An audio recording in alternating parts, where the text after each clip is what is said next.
Good morning student. आज हम पढ़ेंगे अवकलन। अवकलन में देखेंगे प्रश्नावली 11.1 में देखेंगे प्रश्न दिया गया है, निम्नलिखित फलनों का अवकलज x के सापेक्ष कीजिए। देखिए इसमें पहला प्रश्न तो हमने देखा था, है ना, और दूसरा का हिंट बता दिया गया था। चलिए देखते हैं, इसमें छठवां नंबर का प्रश्न दिया गया है, log cos e⁻x। इस फंक्शन का x के सापेक्ष क्या करना है, अवकलन करना है।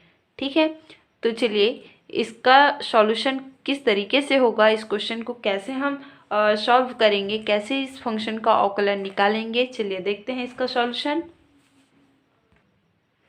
चलिए देखते हैं इस क्वेश्चन का सॉल्यूशन।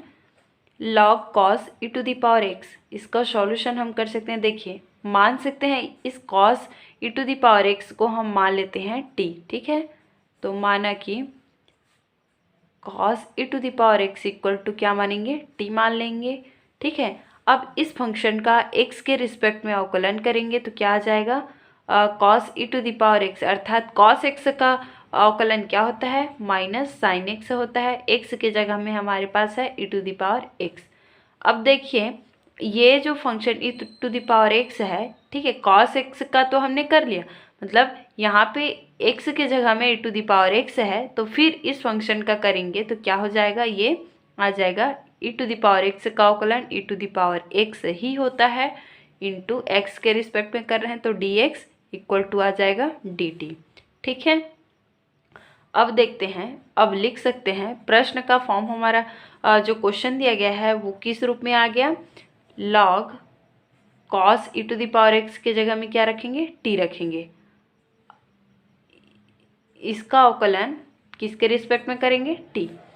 इसका अवकलन करने पर, ठीक है, इसका अवकलन क्या हो जाएगा, d/dt equal into log t equal to हम लिख सकते हैं log t का अवकलन होता है 1/t हो जाएगा इंटू dt। ठीक है, अब बताइए log t के जगह में आप मान रखिए। ठीक है, t की वैल्यू क्या है, cos e⁻x रख देंगे, cos e⁻x, और dt का मान क्या है, देखिए निकाल लिए हैं अपन लोग, minus sign e⁻x into e⁻x। इसको हम लिख सकते हैं minus e⁻x sign e⁻x upon cos e⁻x। ठीक है, इसको और हम लिख सकते हैं, देखिए माइनस e⁻x साइन बटे कॉस का होता है 10, तो ये हो जाएगा 10 e⁻x। तो इस तरीके से ये log cos e⁻x की वैल्यू मिल गई हमें, माइनस e⁻x साइन 10 e⁻x। ये हो गया आपका आंसर। इस फंक्शन का अवकलन हमें मिल गया माइनस e⁻x 10 e⁻x। ठीक है, ये तो रहा आपका छठवां प्रश्न। अब देखेंगे, चलिए अगला प्रश्न। देखिए 7वें नंबर का प्रश्न दिया गया है आपका, √e⁻√x, जहाँ x क्या है, ग्रेटर देन है 0 से, अर्थात x की वैल्यू जो है वो पॉजिटिव दिया गया है। ठीक है, तो इस √e⁻√x इसका अवकलन कैसे करेंगे, देखिए इसको हम क्या लिख सकते हैं, e⁻x⁻1/2 का होल पावर 1/2।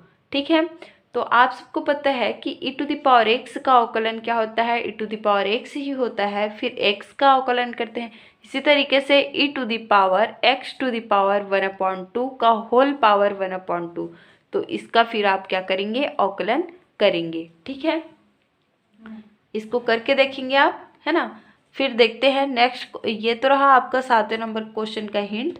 अब देखेंगे 8वां नंबर का प्रश्न क्या दिया गया है, cos log x plus e⁻x x is greater than 0। चलिए इस क्वेश्चन का सॉल्यूशन अपन लोग देखते हैं।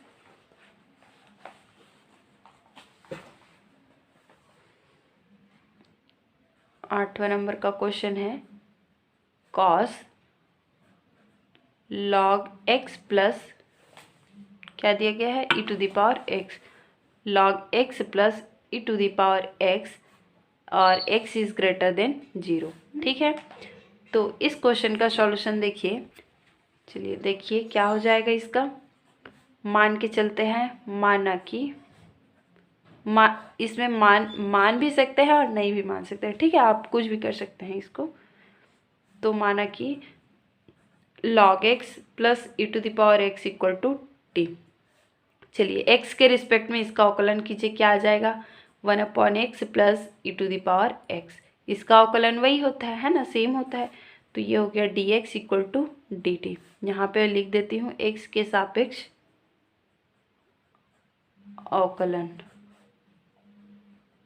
अवकलन, ठीक है। तो यहाँ से आपका हो जाएगा, देखिए फंक्शन क्या बन के तैयार हो जाएगा, cos t, ठीक है। तो cos t, अब इसका अवकलन करने पर, इसका अवकलन करने पर, ठीक है, इसका अवकलन करने पर क्या हो जाएगा, cos t का क्या होता है minus sine t into d t, ठीक है। तो देखिए इसका हम करेंगे तो ये आ जाएगा माइनस साइन t की जगह में वैल्यू रखिए क्या है log x plus e to the power x, और dt के जगह में वैल्यू रखिए 1/x plus e to the power x, ठीक है। देखिए क्या आ गया, minus 1/x plus e to the power x into sine log x plus e to the power x, ठीक है। ये हमें मिल गया इस क्वेश्चन का सॉल्यूशन। क्या मिला, minus 1/x plus e to the power x into sine log x plus e to the power x। ये रहा आपका आंसर, ठीक है। इसी तरीके से हम अगला प्रश्न देखते हैं। चलिए इधर का क्वेश्चन आप सॉल्व करके देखेंगे, नहीं बनेगा तो फिर पूछेंगे, ठीक है। आप व्हाट्सएप पे भी डाल सकते हैं क्वेश्चन, नई सॉल्यूशन होता है उसका, नई सॉल्यूशन पता नहीं चलता है तो, ठीक है। अभी देखते हैं अपन लोग 18वें नंबर का क्वेश्चन। क्या दिया गया है, sine into 2 sine inverse x, ठीक है, sine 2 into sine inverse x. चलिए इसका हम किस तरीके से इसका सॉल्यूशन करेंगे, किस तरीके से इसका अवकलन करेंगे, चलिए देखते हैं। क्वेश्चन नंबर 18, ठीक है, 18 नंबर का क्वेश्चन है। क्या दिया गया है, साइन 2 साइन इनवर्स एक्स, ठीक है, एक्स के सापेक्ष अवकलन, एक्स के सापेक्ष अवकलन। चलिए देखते हैं सॉल्यूशन इसका। तो माना कि सबसे पहले हम ये जो अंदर वाला फंक्शन है इसको हम टी मान लेंगे। तो माना कि 2 sine inverse x equal to t, x के सापेक्ष अवकलन, एक्स के सापेक्ष अवकलन करने पर, ठीक है, एक्स के सापेक्ष इसका अवकलन करेंगे तो क्या आ जाएगा 2 इंटू साइन इनवर्स एक्स का। देखिए ये तो कांस्टेंट है तो हम इसको कांस्टेंट को ऐसे ही रहने देते हैं। साइन इनवर्स एक्स का अवकलन करेंगे एक्स के रिस्पेक्ट में, तो साइन इनवर्स का अवकलन क्या होता है √1 minus x square into x है तो उसका अवकलन क्या होगा 1 होगा वेरिएबल का, ठीक है, into d x equal to क्या हो गया डी टी। अब हमारा जो क्वेश्चन है वो क्या बन जाएगा, साइन 2 साइन इनवर्स एक्स। देखिए यहाँ पे मैं लिख देती हूँ 2 sine inverse x equal to हम लिख सकते हैं साइन टी। अब एक्स अवकलन करने पर, अवकलन करने पर, ठीक है, इसका अवकलन क्या हो जाएगा, देखिए साइन टी का डी, इसको लिख सकते हैं हम d upon d x sine 2 sine inverse x, ठीक है। इसको हम लिख सकते हैं साइन टी का अवकलन होता है, आप सीधा लिख सकते हैं कॉस टी, और टी के रिस्पेक्ट में कर रहे हैं तो डी टी, ठीक है। अब कॉस टी की वैल्यू रखिए, क्या है हमारे पास टी की वैल्यू 2 साइन इनवर्स एक्स, ठीक है, और डी टी की वैल्यू क्या मिला है हमें, देखिए 2 इंटू 1 अपॉन, मतलब 2 अपॉन √1 माइनस एक्स स्क्वायर लिख सकते हैं। तो इसको हम लोग लिख सकते हैं, देखिए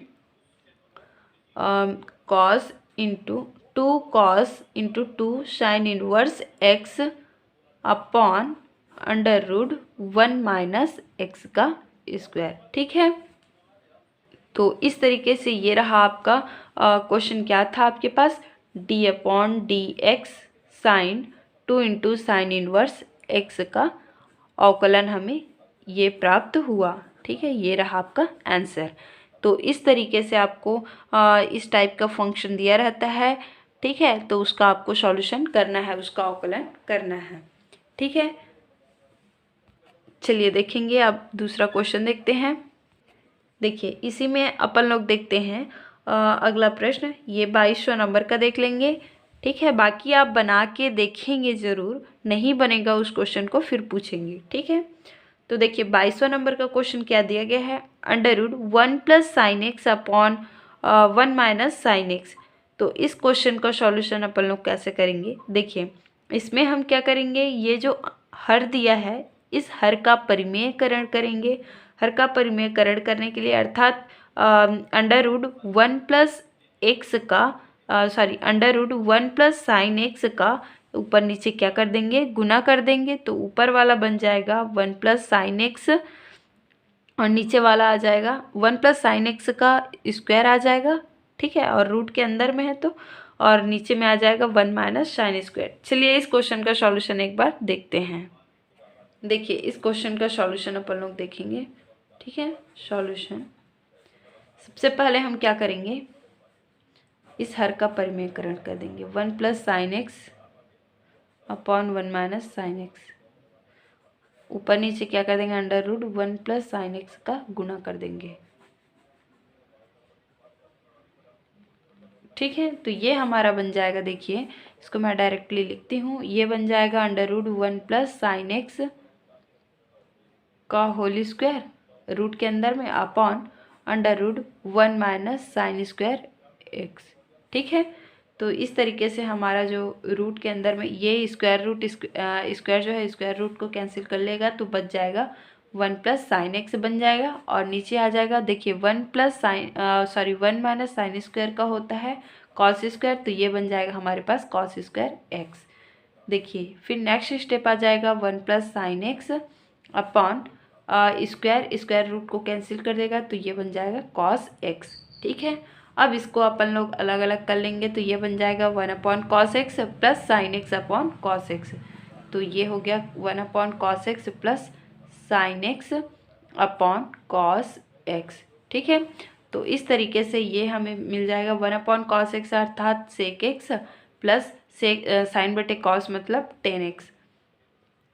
अब हम लिख सकते हैं, देखिए ये हमारा क्वेश्चन क्या था, 1 +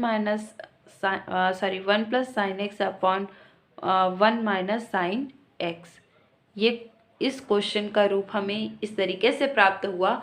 अब इस फंक्शन का हम क्या करेंगे, डिफ्रेंसिएशन करेंगे, अवकलन करेंगे x के रिस्पेक्ट में। ठीक है, x के सापेक्ष अवकलन करने पर। ठीक है, सापेक्ष अवकलन x के सापेक्ष चलिए अवकलन करेंगे तो क्या हो जाएगा, d/dx क्या है, देखिए √1 + sin x upon 1 - sin x। ठीक है, तो इस तरीके से इसको भी हम कर सकते हैं, sec x + tan x। तो sec x का अवकलन क्या होता है, sec tan होता है। ठीक है, तो sec x × tan x plus tan x का अवकलन क्या होता है, sec स्क्वायर x।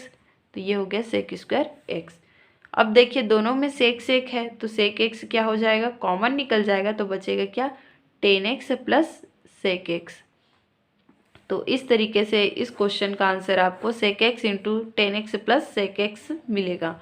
ठीक है, ये रहा आपका आंसर। तो इस तरीके से आपका 22वें नंबर का क्वेश्चन का सॉल्यूशन होगा, है ना। अब इसमें आपके पास आपके बुक में और क्वेश्चंस दिए गए हैं, आप सॉल्व करके देखेंगे, जितना ज़्यादा हो सके आप सॉल्व करेंगे, नहीं बनता है फिर पूछेंगे। ठीक है, तो चलिए आज के लिए बस इतना ही, धन्यवाद।